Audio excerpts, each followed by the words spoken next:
This is the Ohio AgNet from the Voice You Know with the News You Trust studio. Sponsored by BASF and Certain Corn Herbicide. Unleash residual power early to allow for pre- and post-application to attack weeds at their weakest. I'm Allison Kinney. Now let's take a look at what's making agricultural news. Agricultural and conservation groups said they are cautiously optimistic after House Agricultural Committee Chairman G.T. Thompson introduced a new Farm Bill proposal Friday afternoon aimed at restarting stalled negotiations in Congress. Thompson, a Pennsylvania Republican, unveiled the Farm Food and National Security Act of 2026, which is scheduled for consideration by the House Agriculture Committee beginning February 23rd.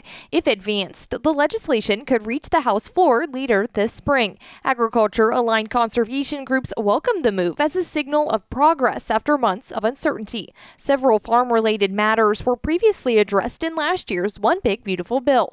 Aaron Field, director of private lands conservation for the Theodore Roosevelt Conservation Partnership, said the Farm Bill plays a critical role in supporting working lands, wildlife habitats, and outdoor recreation tied to agriculture.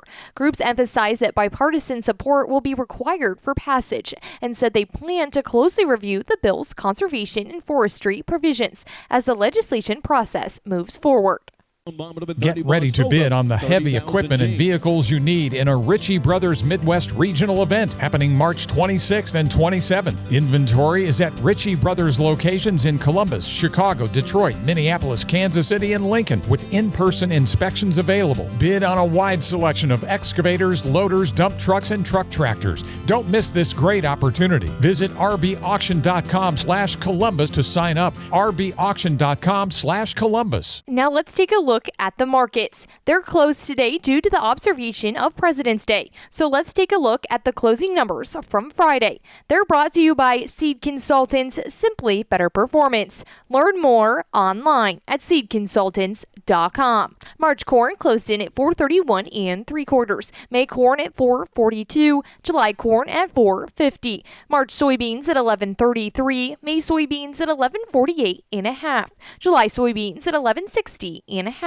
July wheat at 557, September wheat at 568 3/4, December wheat at 568 1/4. A look at livestock. February live cattle were up 57 cents at 243.07. April live cattle down 2 cents at 240.62. April lean hogs down 55 cents at 91.27, and April feeder cattle down 17 cents at 363.45. Thanks for joining us. I'm Allison Kinney, and you're listening to the Ohio AgNet.